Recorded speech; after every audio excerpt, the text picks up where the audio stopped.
تھے۔ آگے جو ہے وہ مسلمانوں کے ایک زبردست نصیحت فرمائی، یا ایھا الذین آمنوا، اے لوگوں جو ایمان لائے ہو، لا تکونوا کالذین آذوا موسیٰ، ان لوگوں کی طرح مت ہو جانا جنہوں نے موسیٰ علیہ السلام کو تکلیف پہنچائی، ایذا دی ہے۔ آج اللہ کے رسول صلی اللہ علیہ وسلم کو مختلف باتیں کر کے تکلیفیں پہنچا رہے ہو، یہ یہود نے بھی یہ کام کیا۔ دیکھیں یہاں پر اللہ رب العزت نے اہل کتاب یا اہل بنی اسرائیل نہیں کہا، غور کیا ہے ذرا؟ اس کا مطلب سارے بنی اسرائیل اور سارے اہل کتاب ایسے نہیں تھے، صرف ان کا تذکرہ کیا جو واقعی ایسا کرتے تھے۔ یا ایھا الذین آمنوا، اے لوگوں جو ایمان لائے ہو، لا تکونوا کالذین آذوا موسیٰ، تم نہ ہو جاؤ ان لوگوں کی طرح جنہوں نے موسیٰ علیہ السلام کو تکلیف پہنچائی۔ اور مزیداری کی بات یہ ہے کہ یہ بنی اسرائیل کے یہ لوگ جو تھے، یہ موسیٰ علیہ السلام کو مختلف باتیں کر کے تکلیف کیا پہنچاتے تھے؟ آپ کے حکم کا انکار کرتے تھے، اور کیا کہتے تھے؟ لن ندخلها لن نبرہا لن نصبر علی طعام واحد، یعنی لام نون استعمال کرتے تھے مستقبل میں نفی، ہم یہ نہیں کریں گے، ہم ایک کھانے کے اوپر صبر نہیں کریں گے، ہم جو ہے وہ اے موسیٰ تمہارے کہنے کے اوپر جہاد نہیں کریں گے، نعوذ باللہ من، تم اور تمہارا رب جا کے لڑو۔ یعنی اتنے سخت الفاظ کہتے تھے کہ موسیٰ علیہ السلام کو ایک دفعہ کہنا پڑا کہ اے میری قوم، تم جانتے ہو کہ میں اللہ کا رسول ہوں، پھر مجھے تکلیفیں پہنچا رہے ہو۔ اور نبی صلی اللہ علیہ وسلم کے بارے میں بھی ہے، ایک دفعہ آپ مال تقسیم کر رہے تھے، ایک آدمی نے کہا اس کے اندر اللہ کی رضا نہیں رکھی گئی، اللہ کی رضا مقصود نہیں تھی، ناانصافی کی گئی ہے۔ رسول اللہ صلی اللہ علیہ وسلم کے چہرہ مبارک کا رنگ بدل گیا۔ صحابہ کہتے ہیں، عبداللہ ابن مسعود کہتے ہیں رضی اللہ عنہ، میں موجود تھا، آپ نے فرمایا کہ اللہ تعالیٰ حضرت موسیٰ علیہ السلام پر رحم کرے، ان کو اس سے بھی زیادہ ستایا گیا لیکن انہوں نے صبر کیا۔ نبی صلی اللہ علیہ وسلم صبر کرتے تھے اس طرح کی جو اظہار ثانی کے اوپر، لیکن یہ کہنے والے کون تھے؟ منافقین۔ یا ایھا الذین آمنوا، اے لوگوں جو ایمان لائے ہو، لا تکونوا کالذین آذوا موسیٰ، ان لوگوں کی طرح نہ ہو جانا جنہوں نے موسیٰ علیہ السلام کو ایذا دی۔ فبرأہ اللہ مما قالوا، اللہ تعالیٰ نے تو ان کو پھر اس الزام سے بری کر دیا، جو الزامات انہوں نے موسیٰ علیہ السلام پر لگایا اللہ تعالیٰ نے اس کو بری کر دیا، لیکن پھنسے کون؟ الزام لگانے والے۔ اس لیے وَكَانَ عِندَ اللَّهِ وَجِيهًا، اللہ تعالیٰ کے ہاں موسیٰ علیہ السلام بڑے رتبے والے تھے، بہت بڑے مرتبے اور مقام والے تھے۔ اب نفاق سے بچنا ہے تو نصیحتیں آ گئی، جیسے جیسے میں نے کہا ہے، پہلے ان کا پورا پروپیگنڈا وہ بیان ہوگا، پھر آگے رسول اللہ صلی اللہ علیہ وسلم کی شان بیان ہوگی، منقبت بیان ہوگی، پھر آگے اصلاح آ جائے گی۔ یہ بالکل یہی ترتیب چلتی آ رہی ہے۔ اب اصلاح آ گیا ہے مسلمانوں، یا ایھا الذین آمنوا، اے لوگوں جو ایمان لائے ہو، اتقوا اللہ، اللہ کا تقوی اختیار کرو، وقولوا قولا سدیدا، اور بالکل سچی اور سیدھی بات کیا کرو۔ ان کی طرح نہیں ہے منافقوں کی طرح کہ جناب زبان کو الٹ پلٹ کر کے گفتگو کرنا، اس طرح کی بات نہ کرو، جھوٹی بات نہ کرو، سچی اور سیدھی بات کرو۔ اور ایک حدیث میں بھی آتا ہے، حضور صلی اللہ علیہ وسلم نے حضرت علی رضی اللہ عنہ کو یہ دعا بھی سکھائی تھی، اللہ مہددنی وسددنی، اس طرح کے کچھ الفاظ ہیں، اے اللہ مجھے ہدایت دے دے اور مجھے بالکل جو ہے وہ سیدھا رکھ۔ اور حضور نے فرمایا، اے علی، صحیح مسلم کی حدیث ہے، حضور صلی اللہ علیہ وسلم نے فرمایا، اے علی رضی اللہ عنہ، جب تم یہ دعا مانگو تو اپنے ذہن میں رکھو، ہدایت کے معاملے میں یہ ذہن میں رکھو کہ بالکل سیدھا راستہ ہے جس کے اوپر جو ہے میں ہدایت مانگ رہا ہوں۔ اور سددنی کے بارے میں حضور نے فرمایا کہ یہ ذہن میں رکھو جیسا کہ بالکل سیدھا تیر ہوتا ہے، یا اللہ مجھے ایسی ہدایت عطا فرما، ایسے صراط مستقیم کے اوپر چلا جیسا کہ سیدھا تیر ہے۔ تو یہ یہاں پر بھی حضور صلی اللہ علیہ وسلم نے لفظ سدید استعمال فرمایا، ٹھیک ہے۔ اے لوگوں جو ایمان لائے اللہ کا تقوی اختیار کرو، وقولوا قولا سدیدا، اور بات کرو بالکل سیدھی اور سچی۔ پھر ہوگا کیا؟ نمبر 1، یصلح لکم اعمالکم، تمہارے سچ بولنے سے وقتی طور پر تو تمہیں نقصان ہوگا، لیکن ایسا نہیں ہے، اللہ تعالیٰ جو ہے وہ تمہیں دیکھنے والا ہے، وہ تمہارے اعمال درست کر دے گا، تمہارے حالات درست کر دے گا۔ نمبر 2، وَيَغْفِرْ لَكُمْ ذُنُوبَكُمْ، تمہیں تمہارے گناہ معاف کر دے گا۔ وَمَن يُطِعِ اللَّهَ وَرَسُولَهُ، اور جو اللہ تعالیٰ کی اطاعت کرے اور اس کے رسول صلی اللہ علیہ وسلم کی اطاعت کرے، فَقَدْ فَازَ فَوْزًا عَظِيمًا، تو البتہ تحقیق اس نے جو ہے وہ بڑی عظیم کامیابی جو ہے وہ حاصل کر لی ہے۔ اب پوری انسانیت کو اللہ رب العزت بتا رہے ہیں کہ اے انسان، تم دوسری مخلوق سے بڑی عظمت والے ہو، شرف والے ہو، اور شرف کی وجہ کیا ہے؟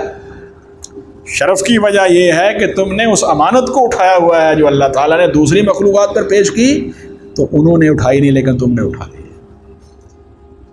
اور بھائی جب آپ کام تقسیم کر رہے ہوتے ہیں جناب، آپ سپروائزر ہیں، مینیجر ہیں، آپ کام کس کو دیتے ہیں؟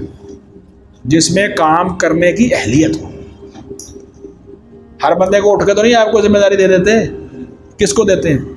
جس کے اندر اہلیت ہو، جو ذمہ دار ہو. جس میں اہلیت ہی نہ ہو اس کو کام دیتا ہے ڈاکٹر صاحب. تو اللہ رب العزت نے یہاں انسان کو جو ہے اس ذمہ داری کا احساس دلایا. فرمایا انا عرضنا الامانۃ علی السماوات والارض، بلا شبہ ہم نے پیش کی اپنی امانت آسمانوں پر اور زمین پر، والجبال اور پہاڑوں پر، فابین ان یحملنها، تو انہوں نے اس کو اٹھانے سے انکار کر دیا. یہ انکار عبداللہ ابن عباس رضی اللہ تعالیٰ عنہ جو قرآن مجید کے سب سے بڑے ترجمان ہیں امت کے، ان سے پوچھا گیا کہ یہ انہوں نے کیسے انکار کر دیا. اچھا ایک بات ذرا جاتے جاتے غور سے سن لیجیے. سب سے پہلی بات ذہن میں رکھیے، اللہ رب العزت کسی سے بھی جبراً اطاعت نہیں کرواتے. اللہ کی شان اتنی عظیم اور اتنی بلند ہے کہ وہ جبراً کسی سے اطاعت نہیں کرواتے. عاطف صاحب ایک نظارہ آپ کو قرآن نبی سے کروائیں. حامیم سجدہ سورہ مبارکہ نکالیے، 24واں پارہ، سورہ حامیم سجدہ. ٹھیک ہے، اس کو سورہ فصلت بھی کہتے ہیں. بعض قرآن مجید میں ہو سکتا ہے فصلت لکھا ہوا ہو، بعض قرآن مجید کے اندر جو ہے وہ حامیم سجدہ لکھا ہوا ہو. 24واں پارہ حامیم سجدہ سورہ مبارکہ نمبر 41 41، اور اس کی آیات مبارکہ جو ہیں وہ میں آپ کے سامنے یہاں پڑھنا شروع کر دیتا ہوں. آیت مبارکہ نمبر 11. ویسے یہ مضمون جو ہے یہ آیت مبارکہ نمبر 9 سے لے کے 12 تک میں موجود ہے.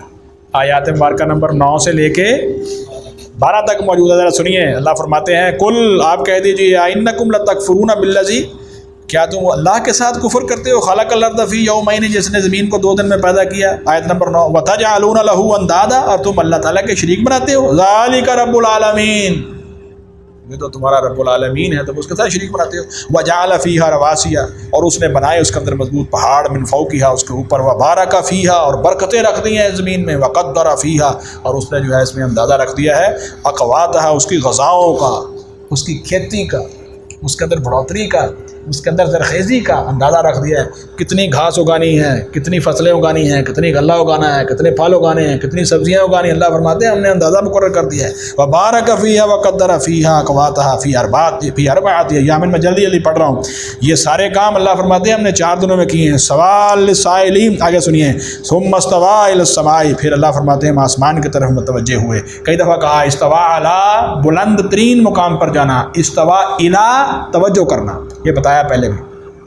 استوا اعلیٰ عین کے ساتھ بلند ترین مقام پہ جانا. جیسے قرآن میں ہے ثم استویٰ علی العرش، آیا کہ نہیں؟ اور یہاں ہے استوا الی، اس کا معنی توجہ کرنا.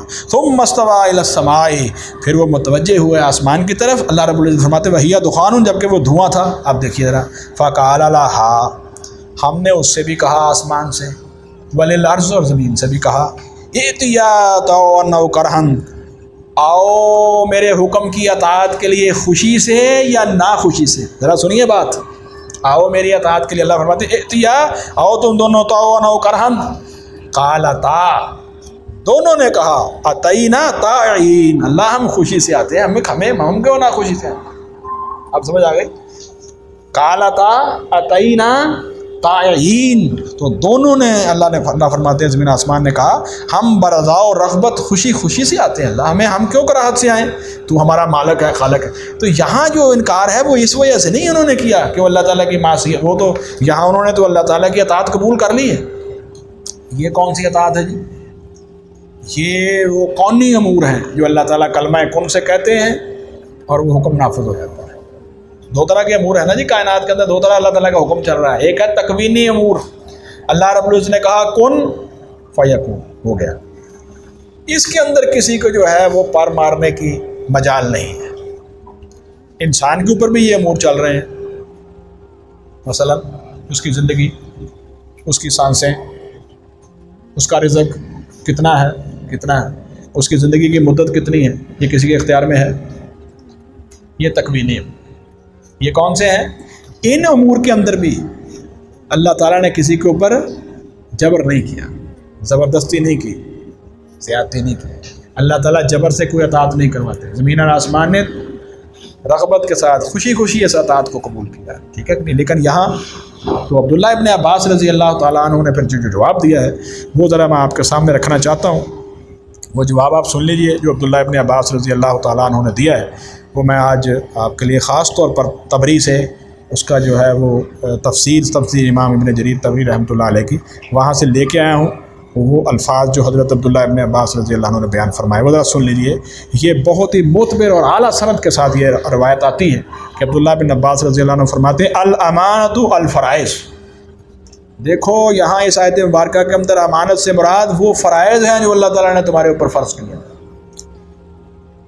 او بھائی یہ جو امانت ہے یہ پھر کیا ہے جس کو زمین اور آسمان اور پہاڑوں نے جو ہے اٹھانے سے جو ہے وہ انکار کیا اور گمراہ گئے؟ وہ کون سی امانت تھی؟ اللہ کے شرعی احکامات، جو اللہ تعالیٰ نے کہا میں بذریعہ وحی بھیجوں گا تمہارے اوپر جو ہے وہ احکامات نازل کروں گا اور تم نے پھر ان کو پورا کرنا ہے۔ یہ جو مخلوقات ہیں یہ گھبرا گئی، انہوں نے کہا یا اللہ یہ ذمہ داری ہم سے پوری نہیں ہوگی، اس لیے کہ اس کا نتیجہ بڑا عجیب ہے، جو کامیاب ہو گیا جنت پائے گا، جو ناکام ہو گیا وہ جہنم میں جائے گا۔ یہ نتیجہ جو ہے وہ ہمارے لیے بڑا ہی خطرناک ہے، اس لیے ہم اس کو نہیں اٹھاتے۔ عبداللہ ابن عباس فرماتے ہیں الامانۃ الفرائض، انا عرضنا الامانۃ۔ امام طبری رحمہ اللہ نے یہ روایت لکھی ہے 28917 28919، ذہن میں رہی ہے عبداللہ ابن عباس رضی اللہ عنہ کی وضاحت۔ فرمایا انا عرضنا الامانۃ علی السماوات والارض والجبال۔ عبداللہ ابن عباس رضی اللہ عنہ نے یہ جو ہے وہ آیت مبارکہ پڑھی اور آگے کہا ان ادوہا، اگر تم جو ہے وہ اس کو ادا کرو گے اس کو تو پھر کیا ہوگا؟ یعنی تم جو ہے وہ اگر اس امانت کو ادا کرو گے تو پھر جو ہے وہ تمہیں اثابہ، اس کا کیا ملے گا؟ اجر ملے گا۔ وَإِن ضَيَّعُوهَا عَذَّبَهُمْ، اور اگر تم اس کو ضائع کر دو گے پھر تمہیں عذاب ملے گا۔ فَكَرِهُوا ذَلِكَ، عبداللہ ابن عباس فرماتے ہیں انہوں نے ایسی ذمہ داری لینے سے جو ہے وہ گمراہ گئے۔ فَأَشْفَقُوا مِنْ غَيْرِ مَعْصِيَةٍ، اور وہ ڈر گئے لیکن ان کا ارادہ اللہ کی نافرمانی نہیں تھا، اللہ تعالیٰ کی نافرمانی کا ان کا ارادہ نہیں تھا، وہ اس بات سے ڈر گئے۔ ولیکن تعظیما لدین اللہ، اس بات کی عظمت کو ذہن میں رکھتے ہوئے کہ یہ اللہ کا حکم ہے، ان لا یقوموا بہا، کہ وہ پھر اس کو قائم نہیں رکھ سکیں گے، پھر اس بات کے اوپر وہ گھبرا گئے اور انہوں نے کہا کہ یا اللہ یہ ذمہ داری ہم نہیں اٹھا سکتے۔ ثم عرضها علی آدم، پھر آدم علیہ السلام کے سامنے پیش کیا گیا۔ فقبلها بما فیہا، پھر اس نے اس کو آدم علیہ السلام نے انسان نے اس کو قبول کر لیا۔ وَهُوَ قَوْلُهُ وَحَمَلَهَا الْإِنسَانُ، اور یہ اللہ تعالیٰ کے اس قول کہ انسان نے اس کو اٹھا لیا، إِنَّهُ كَانَ ظَلُومًا جَهُولًا۔ یہ اس آیت مبارکہ کے اندر جو ہے یہ انسان کے اس آیت مبارکہ کا یہ مطلب ہے کہ انسان نے اس کو اٹھا لیا اور وہ ہمیشہ سے ظالم اور جاہل واقع ہوا۔ اب بعض لوگوں نے یہ کہا کہ ظالم اور جاہل جو واقعہ ہوا ہے اس سے شاید جو انسان ہے یہ اس کی کوئی کمزوری بیان ہو رہی ہے، یہ اس کی کوئی کمزوری بیان ہو رہی ہے۔ نہیں،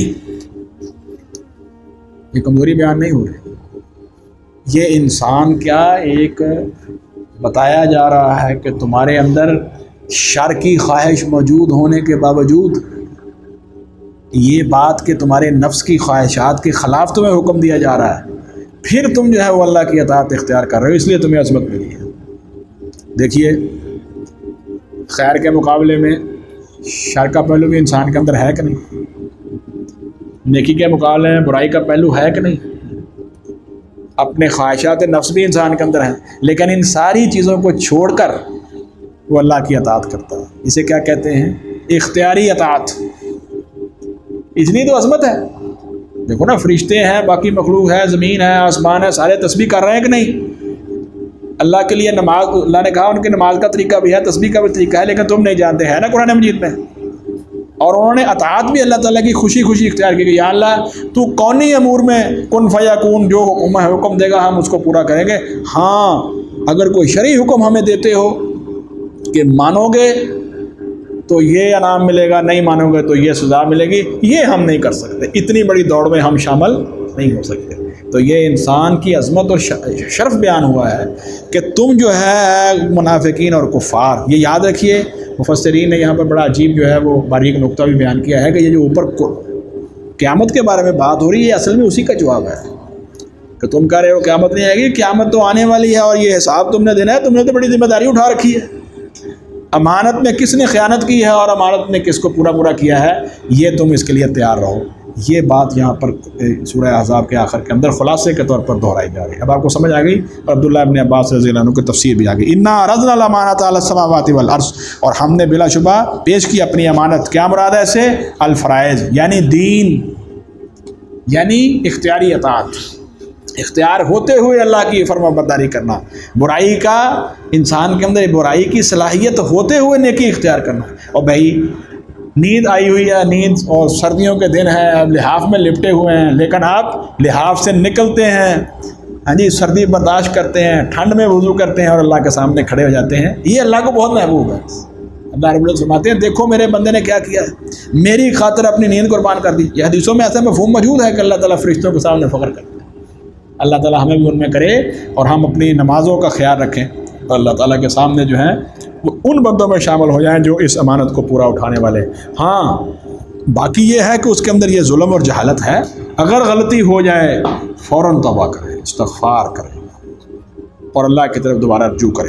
انا عرضنا الامانۃ علی السماوات والارض، اور بلا شبہ ہم نے پیش کی اپنی امانت آسمانوں پر، زمین پر، والجبال اور پہاڑوں پر، فابین ان یحملنها، تو انہوں نے انکار کر دیا اس کو اٹھانے سے، واشفقن منها، اور وہ ڈر گئے اس کو اٹھانے سے۔ یعنی یہ انکار ان کا دلی انکار نہیں تھا، بلکہ اس وجہ سے تھا کہ وہ ذمہ داری بہت بڑی ہے۔ وحملها الانسان، اور اس امانت کو اٹھا لیا انسان، انہو کان ظلوما جہولا، بلا شبہ انسان بڑا ظالم اور بڑا جاہل ہے۔ یعنی اب اس کو ذمہ داری کا احساس کرنا چاہیے اور اس ظلم اور اس جہالت سے بچنا چاہیے۔ نتیجہ کیا ہے؟ لیعذب اللہ المنافقین والمنافقات، تاکہ اب یہ امانت اٹھائی ہے، یہ ذمہ داری اٹھائی ہے، شرعی احکامات اور دین اسلام کو قبول کرنا یا نہ کرنے کا اختیار ان کو دے دیا گیا ہے، تو پھر کیا ہوگا جو نہیں کریں گے؟